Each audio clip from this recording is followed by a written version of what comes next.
Ya, alhamdulillahirrabbilalamin. Qadarullah juga akhirnya ketemu lagi dengan saya. Setelah sekian lama kita tidak berjumpa. Sepeninggal saya diajak jalan-jalan ke Sabang. Ibu Bunda Is yang ngajak saya ke Sabang. Masya Allah. Jadi diajak ke titik nol sama beliau.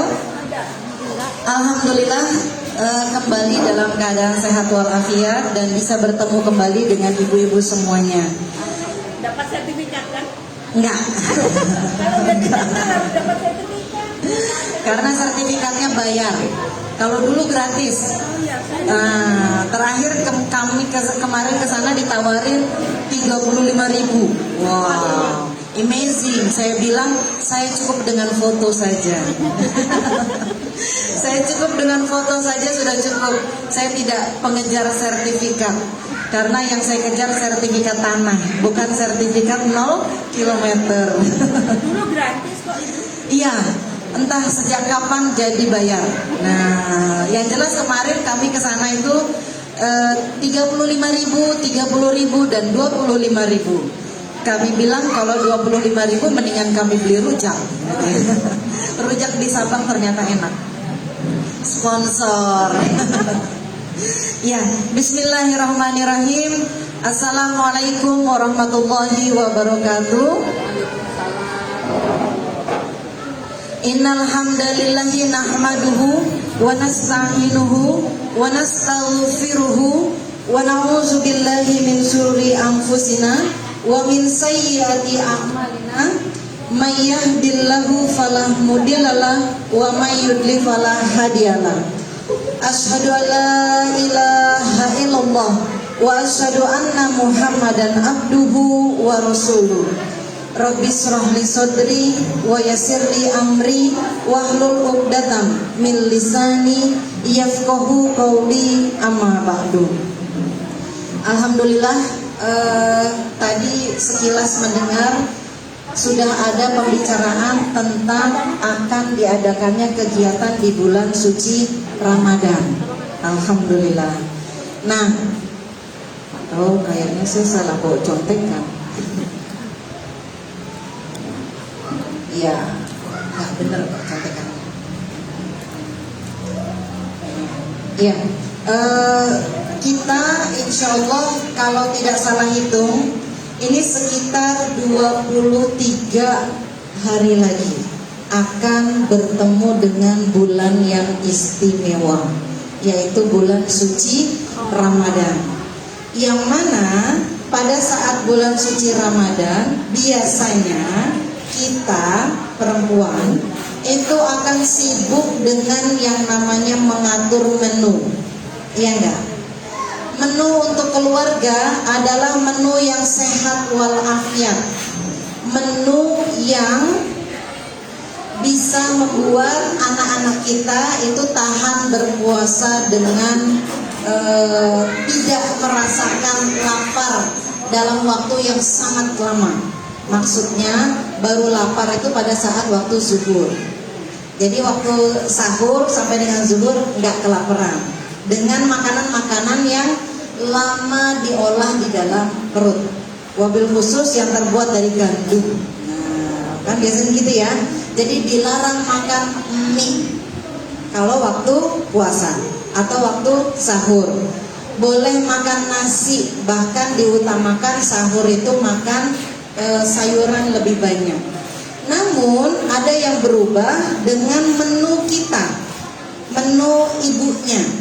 Karena bulan Ramadan biasanya kita akan lebih sibuk dengan mengurangi berat badan. Nah, ya enggak?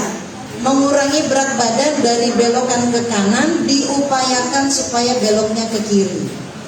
Ya enggak? Yang punya penyakit diabetes, maka ini adalah momen yang sangat tepat untuk melakukan penurunan gula darah. Untuk yang punya kolesterol, maka bulan suci Ramadan menjadi momen yang bagus supaya kolesterol kembali normal. Nah, terima kasih. Peka ternyata. Ini karena AC-nya nggak nyala atau sayanya yang terlalu kepanasan? nyala ya.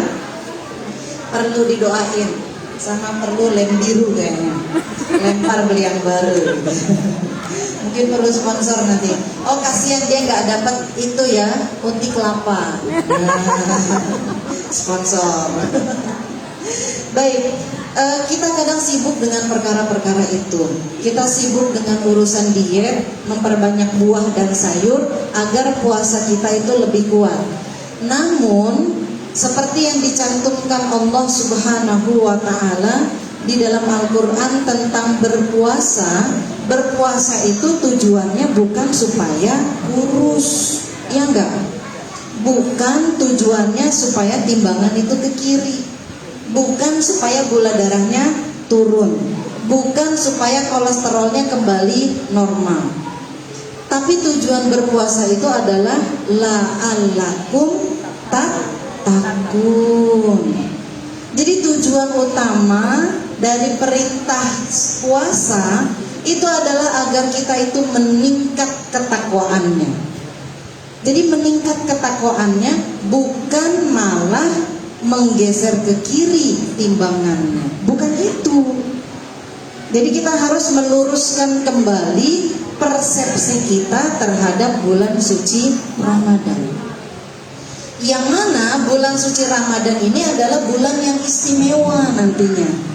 Jadi kita harus jauh-jauh hari merencanakan agar kita akan mengisi Ramadan ini dengan latihan-latihan melakukan ketakwaan. Seperti yang dikatakan oleh Abdullah bin Subrumah. Abdullah bin Subrumah menasehati kita semuanya tentang diet. Jadi berkaitan dengan bulan Ramadan ini, maka nasihat dari Abdullah bin Subrumah ini harus kita pegang kuat-kuat. Beliau berkata, aku heran dengan orang yang melakukan diet dari makanan sebab takut penyakit. Bagaimana bisa dia tidak mampu diet dari dosa sebab takut neraka? Paginya dia berpuasa, siangnya dia masih menahan diri, begitu saat berbuka bebas merdeka. Iya kan? Kan kalau yang remaja-remaja itu dia bisa nahan diri untuk nggak nelfon pacarnya, nggak nge-WA. Alasannya apa? Lagi puasa. Iya nggak? Tapi begitu sudah maghrib langsung, gimana sayang? Udah buka pakai apa? Kemudian nanti taraweh mau di mana? Mau dijemput? Nah, jadi yang ditahan dari pagi sampai dengan maghrib itu bukan perkara yang lain, bukan perkara yang menghindarkan diri dari dosanya, tapi hanya sebatas lapar dan haus. Begitu juga dengan ibu-ibu, begitu berpuasa pagi-pagi lagi ngejemur, diajak ngegosip, stop, saya sedang puasa, ntar aja habis maghrib. Lanjut habis maghrib. Taraweh jalan kaki bareng, kita cerita. Ada yang masih begitu? Nggak ada di sahabat surga mah. Oh, sahabat surga kalau jalan bareng ngomongin kajian, ya kan? Ya Masya Allah. Tahun lalu kita udah ngaji belum? Belum ya? Berarti tahun ini beda. Tahun lalu kita belum ketemu ya. Kita ketemu setelah puasa. Karena waktu puasa belum ada yang keluar rumah. Kan lagi COVID, ya kan? Kita online pun nggak ketemu juga gitu ya. Tapi begitu sudah berakhir, belum berakhir sih, sudah berakhir work from home, COVID-nya masih ada, cuma work from home-nya udah nggak berlaku lagi, sudah mulai banyak yang keluar rumah, jadilah kita bertemu seperti sekarang. Dan mudah-mudahan dengan pertemuan kita bisa meningkatkan ketakwaan, bukan malah menambah penyakit, gitu ya. Jadi Ramadan seharusnya menjadi bulan untuk berlatih melakukan diet spiritual. bukan diet makanan. Bahkan sangat dianjurkan untuk bulan puasa lupakan diet. Kenapa? Puasa itu perlu energi yang banyak, perlu energi yang besar. Yang diperlukan itu adalah mengontrol makanan. Jangan asal makan. Ternyata makanan yang murah meriah seperti sayuran itu lebih diperlukan oleh tubuh kita dibandingkan makan makanan yang mengandung lemak yang tinggi. Kemudian proses masak yang cepat, proses masak yang lama dengan suhu yang tinggi itu tidak diperlukan oleh tubuh kita. Justru memasak yang hanya direbus, sedikit ditumis, itu lebih menyehatkan untuk menghadapi bulan puasa. Begitu juga dengan spiritual kita. Spiritual kita itu sebenarnya memerlukan juga yang namanya booster, yang namanya dorongan. Supaya apa?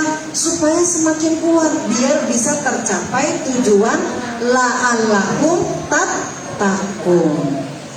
Jadi apa yang bisa dilakukan? Kita perlu mengingat bahwa bulan suci Ramadan itu adalah bulan yang cukup aneh. Kenapa dikatakan aneh? Yang halal jadi haram. Iya enggak? Yang halal yang tadinya biasa kita lakukan kayak sekarang nih, minum, makan, halal kan? Tapi pada waktu bulan puasa tidak boleh.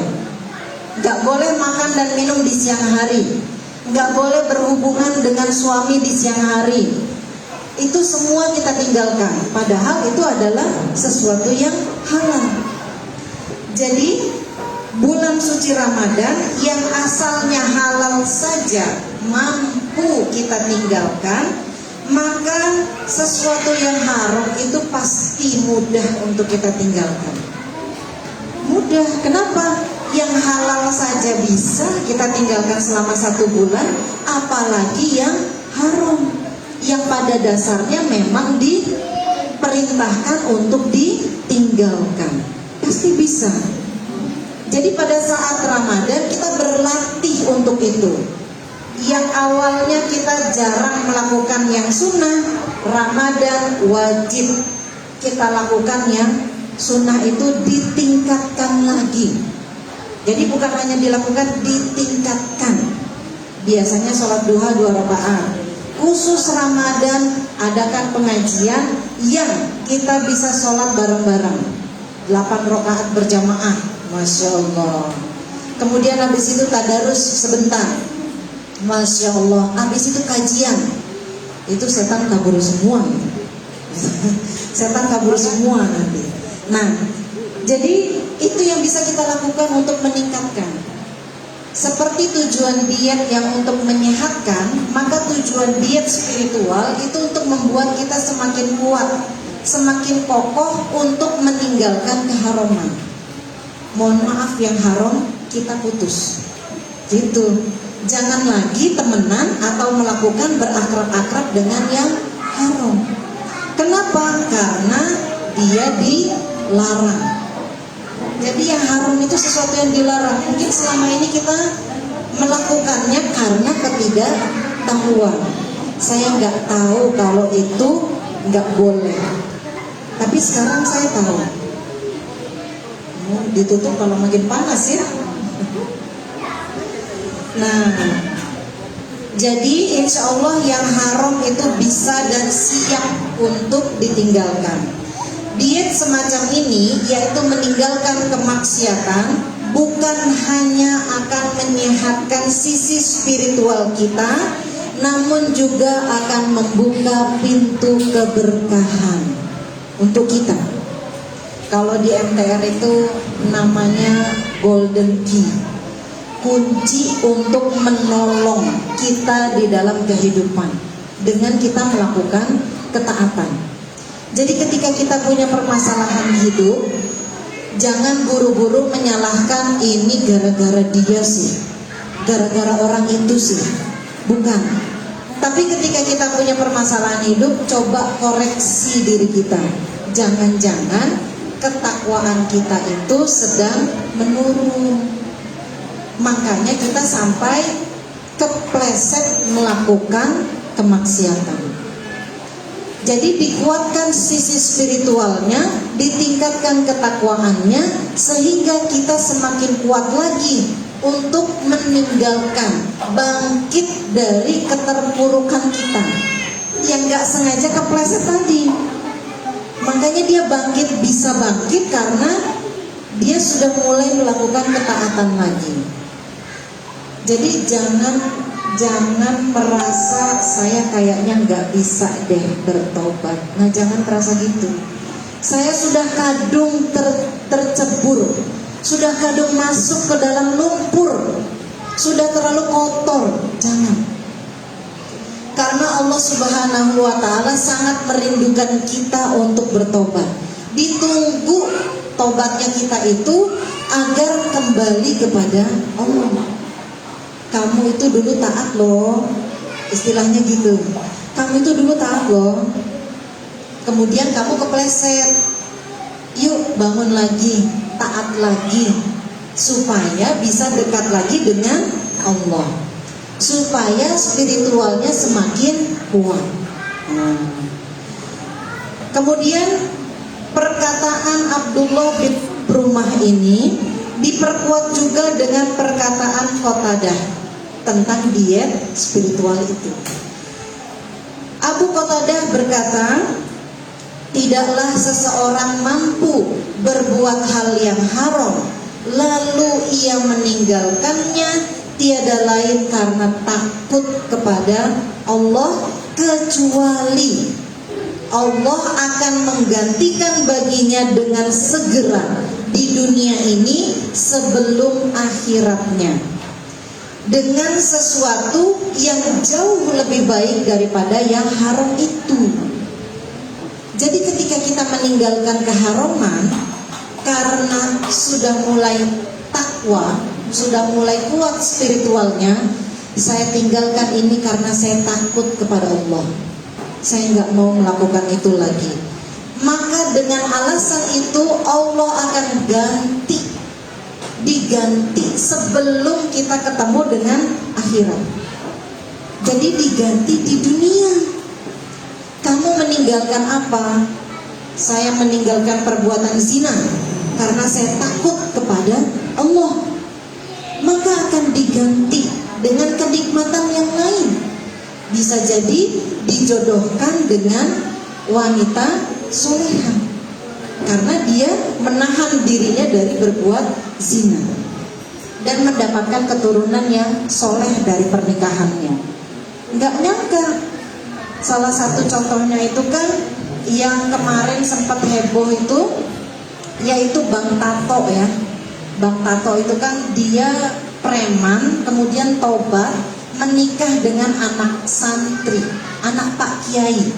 Jadi menikah dengan anak Pak Kiai, ternyata pertobatannya itu istiqomah. Sampai wafatnya beliau tetap dalam keadaan beriman kepada Allah dan serius dengan hijrahnya. Dia tetap istiqomah. Dia buktikan bahwa saya bisa berubah, keluar dari lumpur. Dan itu terjadi. Jadi ketika dia meninggalkan kemaksiatan-kemaksiatan tadi karena Allah berikan ganti yang lebih baik. Apakah itu hanya terjadi di Bang Tato? Nah, perkataan ini ditujukan untuk semua. Jadi ditujukan untuk semua. Jadi ini adalah perkataan Nabi sebenarnya. Perkataan Nabi yang dijelaskan oleh Imam Ibnu Katsir.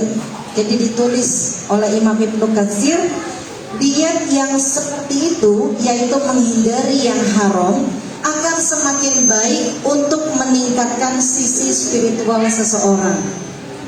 Ibu-ibu yang dirahmati Allah, selama ini kita kira, kita pikir, kita duga, kita rasa kalau saya meningkatkan spiritual itu adalah dengan saya memperbanyak amal soleh saja.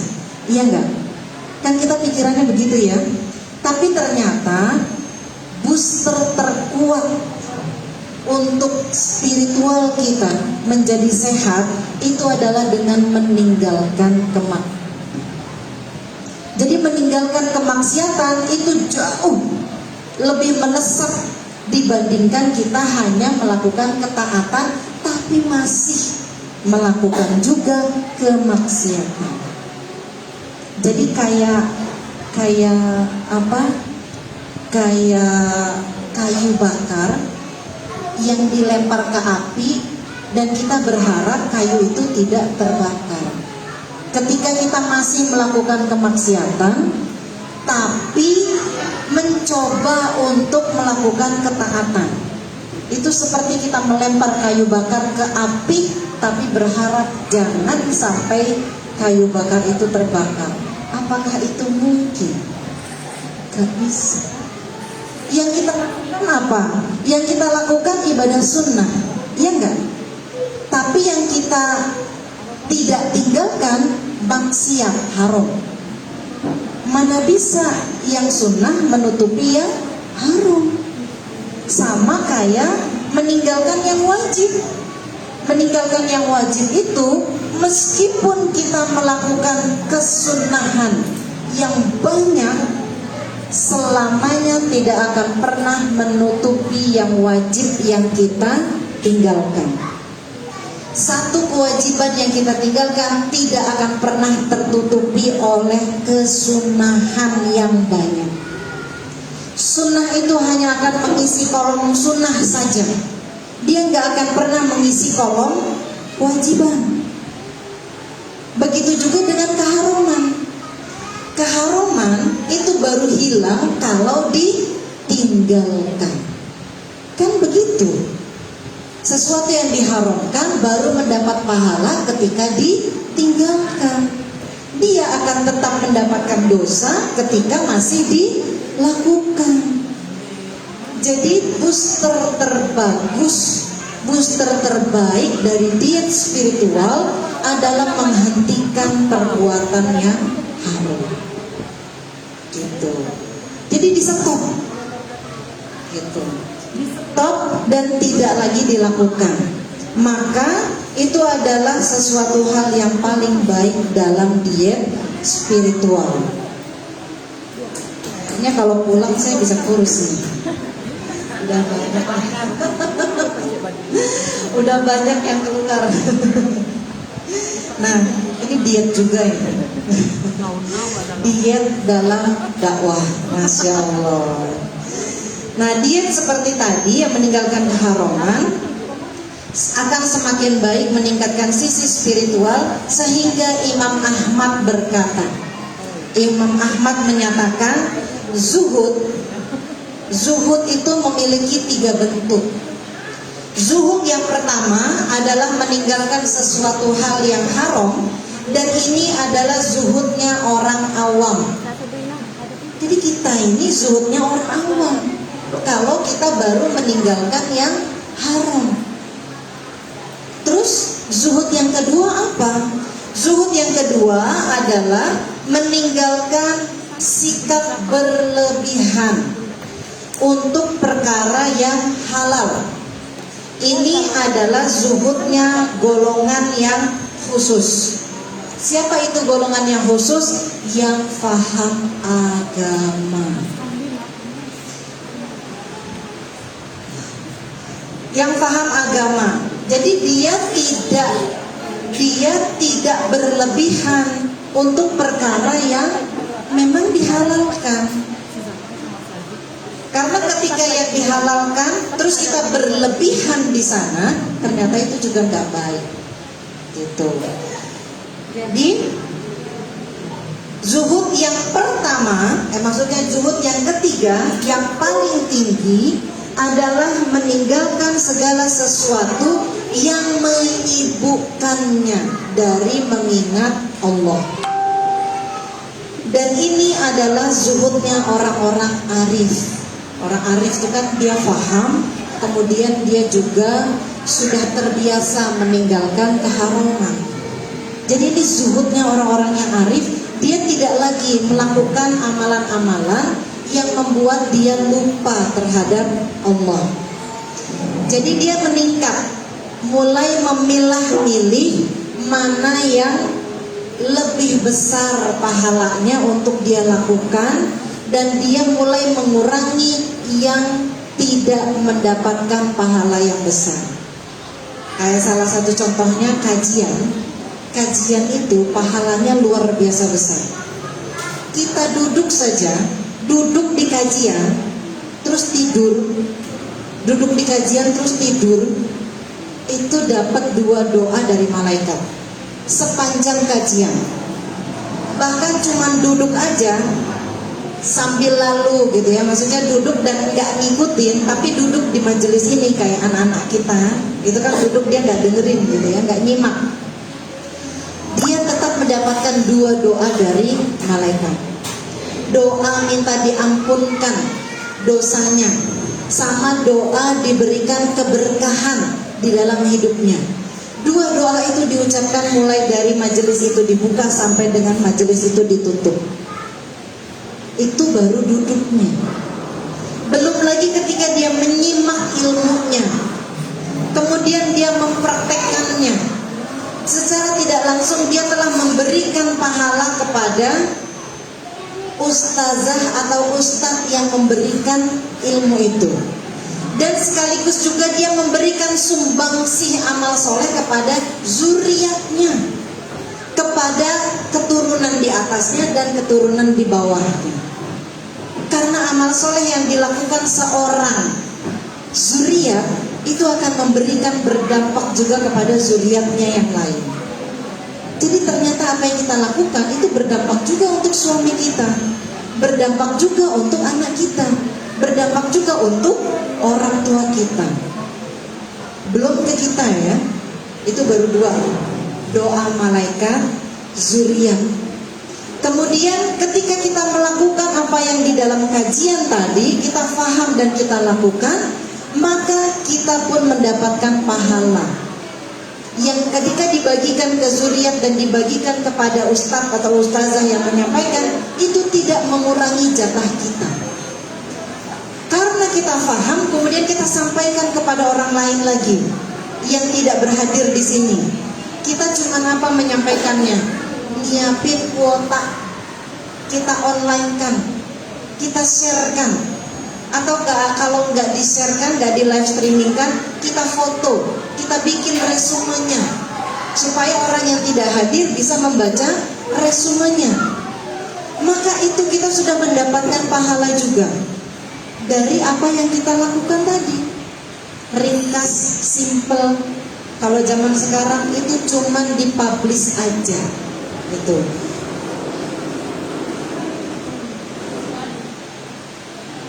Jadi hanya mempublish saja kesimpulan yang kita dapatkan di kajian. Dibaca oleh orang. 1 orang membaca tulisan kita, postingan kita, live streaming kita, dan dia tergugah. Bener loh resumenya, catatannya, aku juga mau begitu. Kemudian dia melakukan kebaikan, kita pun telah mendapatkan kebaikan yang sama tanpa mengurangi pahala, padahal kita tidak bertatap muka. Kemudian ternyata bukan cuma 1, dia share lagi,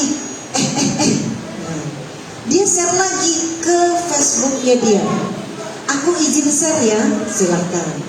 Ternyata followernya dia jauh lebih banyak daripada kita. Dan itu berdampak juga kebaikan untuk kita. Namun begitu juga dengan keburukan. Keburukan itu juga akan berdampak juga kepada kita. Sehingga Allah Subhanahu wa ta'ala memerintahkan kepada kita, maka fastabiqul khairat. Jangan berlomba-lomba dalam keburukan, tapi khairat. Berlomba-lombalah dalam kebaikan. Kalau kamu bisa melakukan hal yang kecil di dalam kebaikan itu, lakukanlah. Meskipun perannya hanya kecil. Kalau kamu bisa melakukan yang lebih besar lagi, lakukanlah. Dengan begitu kita berharap itu akan menyelamatkan kita dan menyehatkan kita. Gitu. Jadi mengurangi kesibukan dari mengingat Allah, sebatas posting-posting foto, captionnya mungkin fotonya biasa, tapi captionnya yang luar biasa. Captionnya itu yang membuat orang menjadi memberikan pahala untuk itu. Ya. Itulah makanya kemudian ada seruan, gunakan sosial media untuk dakwah. Nah, jika tidak sekarang kita melakukan diet spiritual ini dengan meninggalkan hal yang membahayakan akhirat kita, yakinkah kita itu akan hidup sampai hari esok? Belum tentu. Kemarin masih ketemu dengan salah satu saudara, kemudian hari ini sudah nggak ketemu lagi. Macam-macam. Ada yang meninggal karena COVID, maksudnya halahnya, keadaan meninggalnya itu ada COVID-nya. Ada yang meninggal tanpa COVID, ya meninggal aja, dia sehat tapi meninggal gitu. Kemudian ada juga yang tiba-tiba dia nggak meninggal tapi pindah, nggak ketemu lagi. Nah, jadi kita tidak tahu apakah kita akan hidup hingga esok. Jika kita tidak bersabar untuk menghentikan dosa-dosa kita dan meminta ampun kepadanya, maka yakinkah kita akan bersabar saat dia menyiksa kita di akhirat kelak? Jadi benar perkataan Imam Syafi'i, bersabarlah dalam menuntut ilmu. Kenapa? Karena menuntut ilmu itu capek, ngantuk, nggak enak, lelah. Kenapa? Kesempitan. Oh, kegerahan. Sekarang kita dapat bonus nih, bonus tetesan keringat. Masya Allah. Insya Allah tiap tetesan keringat yang jatuh hari ini itu akan membebaskan kita dari api neraka. Amin ya rabbal alamin. Jadi bersabar dalam memahami agamanya. Kenapa? Kalau nggak bersabar, penjelasan belum jelas, belum selesai, kita sudah, ya saya sudah tahu, saya akan melakukan. Ternyata salah. Itu kalau tidak sabar. Tapi kalau dia sabar, insya Allah penjelasan dari ustadz ataupun ustazahnya dia fahami secara utuh, sehingga dia melakukannya secara benar gitu. Nah, ini yang bisa saya sampaikan tentang diet spiritual, bahwa ternyata dibandingkan diet makanan, diet spiritual ini jauh lebih penting untuk kita, jauh lebih penting untuk keselamatan kita di yaumil akhir. Sehingga konsentrasi utama kita harusnya kepada diet spiritual ini, bukan hanya kepada diet makanan. Diet makanan kita lakukan untuk menunjang kesehatan kita, supaya kan kalau sakit kolesterolnya tinggi kan nggak bisa sholat lama-lama ya Bu ya, iya kan? Begitu kolesterolnya tinggi, sujud itu rasanya kepala pengen copot kan, saking pusingnya. Kalau yang asam urat, sujud itu nggak bisa lama-lama, nggak bisa ditekuk, nah iya kan? Dengkulnya itu tiba-tiba rasanya kaku gitu. Ustazah tahu banget, soalnya saya asam urat. Asam urat itu dia nggak boleh makan enak, protein nggak boleh terlalu banyak, sama nggak boleh terlalu capek. Tapi ternyata ketika kita melakukan kecapean di dalam ibadah, asam urat nggak datang. Tapi ketika kita capek melakukan aktivitas yang lain, jalan-jalan ke mall, cuci mata, langsung kaku. Tapi begitu kita melakukan perjalanan dakwah, itu insya Allah beda capeknya. Terbukti, proven 7 hari dibawa ke Sabang nggak ada yang sakit, alhamdulillah. Biasanya sehari diajak perjalanan banyak yang mabok, tapi ternyata ketika melakukan dakwah on the road itu ternyata tidak membuat orang-orang seluruh peserta itu menjadi sakit. Kenapa? Karena melakukan aktivitas perjalanannya itu untuk dakwah gitu. untuk meningkatkan spiritual kita, untuk membooster ketaatan kita kepada Allah. Nah, mudah-mudahan bulan Ramadan ini berbeda dengan bulan Ramadan tahun-tahun sebelumnya. Kalau tahun-tahun sebelumnya kita tahunya hanya meningkatkan ibadah mahdoh saja, maka tahun ini kita meningkatkan ibadah semuanya. Bukan hanya ibadah mahdoh, ibadah di dalam rumah tangga, ibadah di dalam mengurus anak, ibadah di dalam urusan ekonomi, dan ibadah dalam urusan keseharian kita. Itu kita tingkatkan. Kemarin sudah banyak yang mempraktekkan tawakal di dalam bisnis.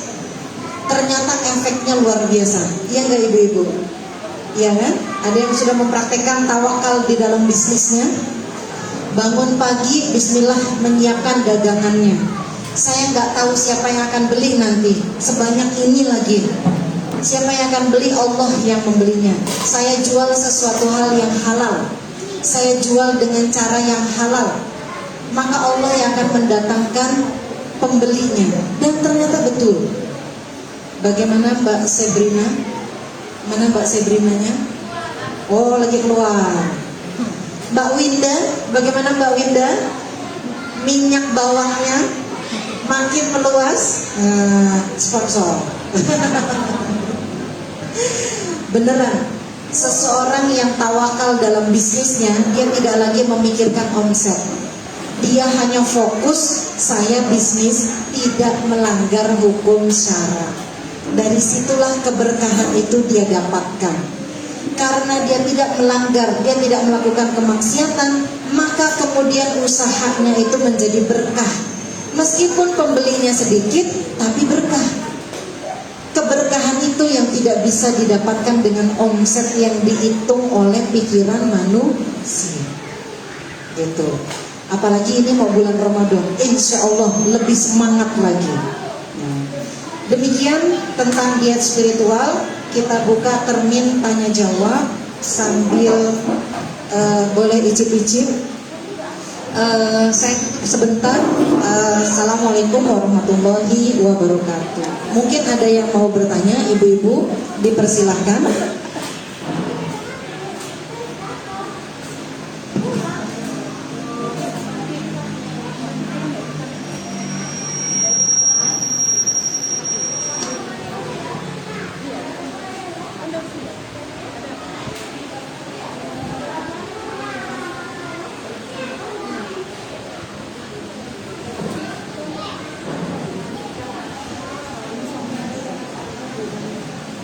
Ada yang mau bertanya, ibu-ibu? Oh, baterainya sudah mau habis. Harus ditutup karena baterainya sudah mau habis. Atau kita tutup dulu ya, biar suasananya lebih santai. Kalau ada yang mau bertanya sambil makan, sambil minum, biar fokus. Maksudnya fokus makan dan fokus bertanya. Jadi kita tutup dulu. Kalau ada yang mau sholat dipersilahkan. Sambil menunggu bergantian sholatnya, boleh sambil bertanya. Saya tutup dulu dengan pembacaan istighfar, hamdalah, dan doa penutup majelis. Astaghfirullahalazim, astaghfirullahalazim, astaghfirullah. Subhanakallahumma wa bihamdika, asyhadu an la ilaha illa anta, astaghfiruka wa atubu ilaik. Taufiq wal hidayah. Assalamualaikum warahmatullahi wabarakatuh.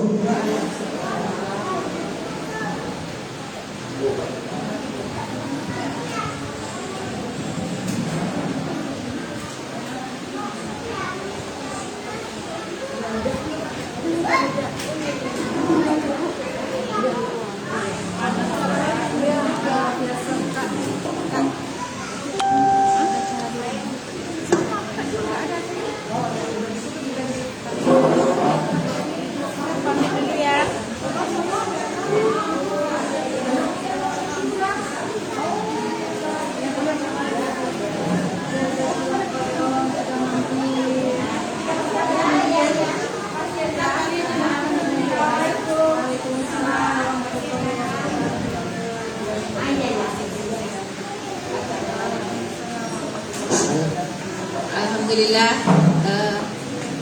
telah kita dengar tausiah Ustazah Titi. Apakah ada teman-teman yang mau bertanya? Oke, ada yang bertanya boleh? Boleh. Oke, silakan Kak. Di luar tuh.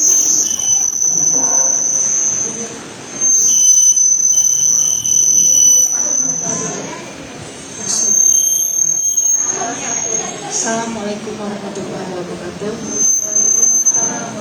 Ustazah mau bertanya. Ini yang tadi yang tentang zuhud yang kedua saya kurang paham, meninggalkan yang halal atau yang haram untuk golongan yang paham agama.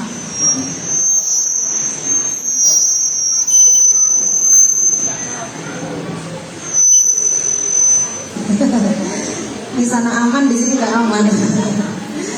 Jadi zuhud yang kedua itu adalah tidak berlebihan di dalam perkara yang dihalalkan. Dihalalkan dan dia tidak berlebihan. Maksudnya gimana? Dia tahu ukurannya. Ukurannya itu apa? Dari pemahaman agamanya. Kalau itu adalah sesuatu hal yang disunahkan, maka dia nggak ngotot melakukan yang sunnah seperti seolah-olah itu wajib, gitu. Yang wajib seolah-olah, gitu ya, seolah-olah bahkan gini, kalau yang wajib dilakukan itu kan normal ya, biasa. Tapi yang sunnah itu seolah-olah sesuatu hal yang sampai wajib. Jadi begitu dia tidak bisa melakukan ibadah sholat duha misalkan, dia seolah-olah sedang melakukan dosa. Karena menganggap duha buat dia itu kayak wajib gitu. Itu berlebihan. Nah, seperti sesuatu hal yang mubah. Mubah itu kan boleh dilakukan. Dia boleh juga ditinggalkan, itu pilihan. Tapi ketika dia membatasi dirinya dari melakukan kemubahan dan dia melihat orang lain itu melakukan kemubahan yang banyak, dia menganggap itu sesuatu hal yang buruk. Anda itu terlalu banyak melakukan yang mubah, gitu. Padahal pemahaman orang itu berbeda dengan pemahaman dia. Kayak contohnya, ada orang yang baru saja menutup aurat.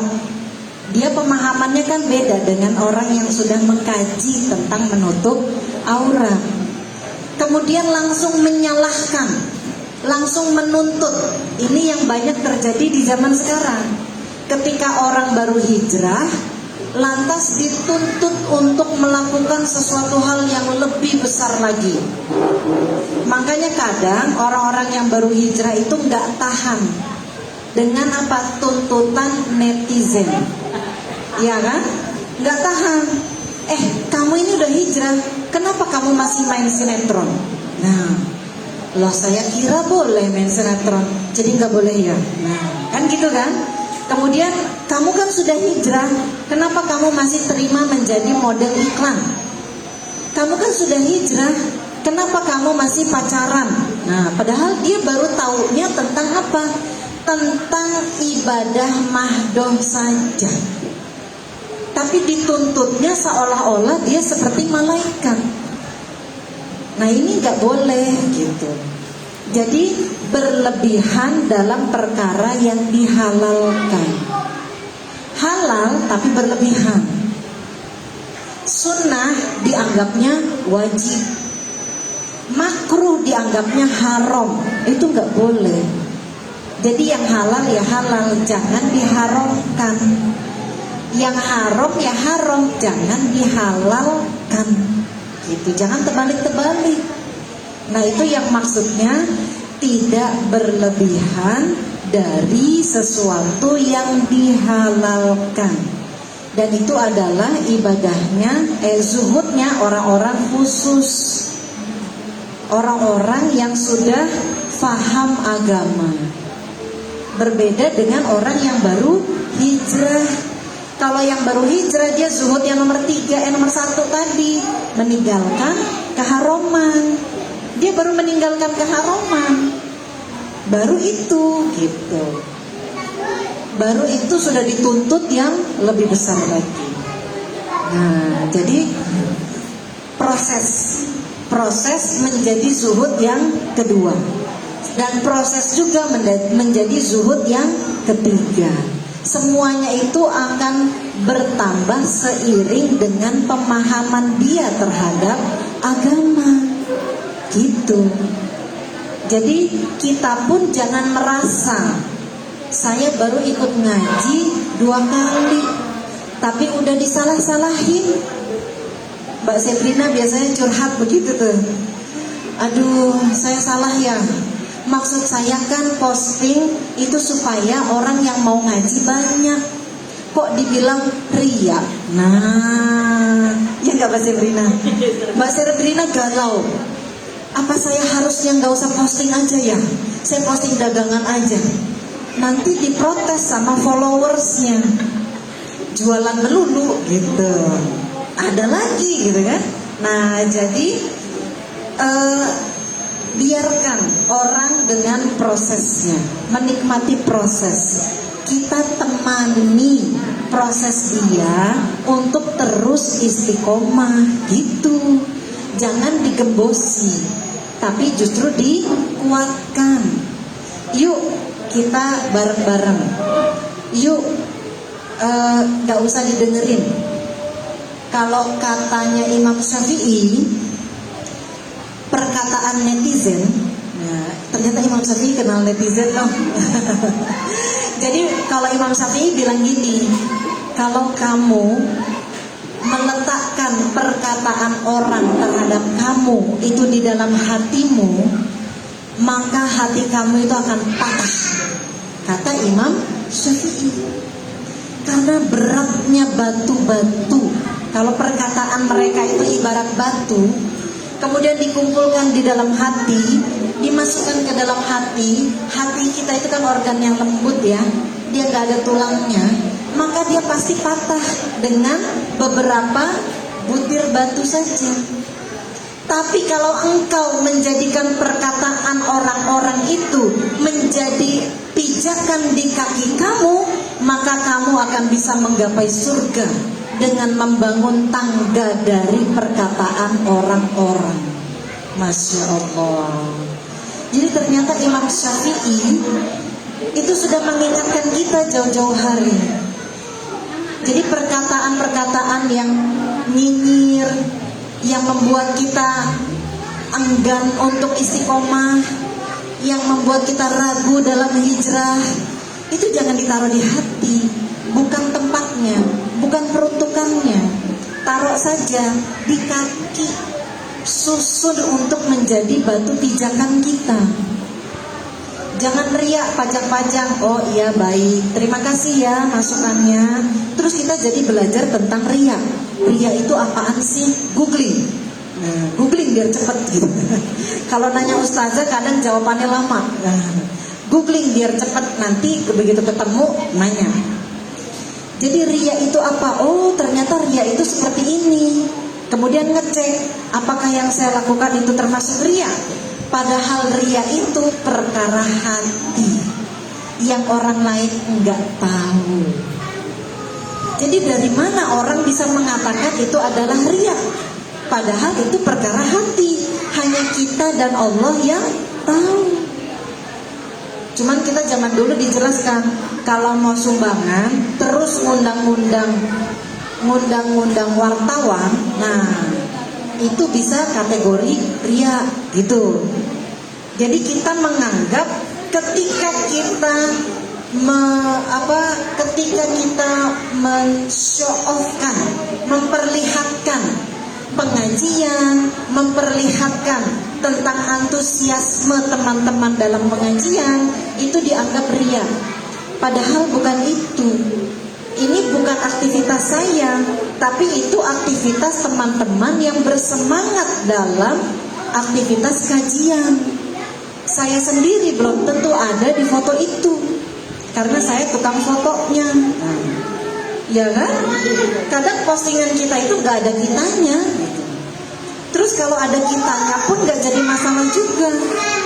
Itu untuk menyimpan kenangan bahwa kita ada di situ. Siapa tahu dengan postingan ini membuat orang lain menjadi tergerak untuk melakukan perbuatan yang sama, gitu. Karena kata orang-orang no picture hoax, kan gitu kan? Jadi serba salah kan? Ada kita di dalamnya dibilang ria, nggak ada kita dibilang hoax. Oh itu kamu postingan orang di Kompas, gitu. Itu saya foto sendiri loh, saya jepret sendiri loh. Tapi nggak percaya, kenapa nggak ada kitanya? Akhirnya foto lah, ada kitanya. Di komen lagi, kamu ria ya? Nah, omongan-omongan yang seperti itu jangan dimasukkan ke hati. Tapi taruh di kaki, susun menjadi batu pijakan. Seperti yang diucapkan Imam Syafi'i, untuk jalan menuju kepada surganya Allah. Jadikan itu sebagai lecutan kita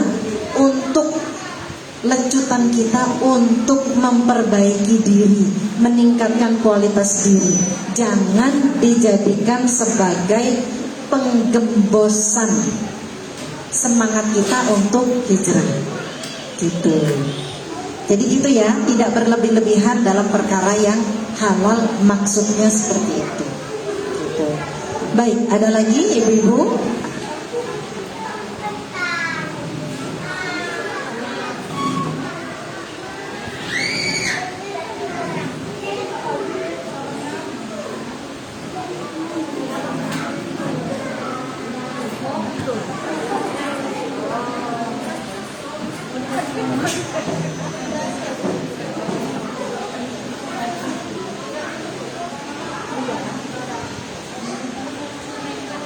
Assalamualaikum warahmatullahi wabarakatuh.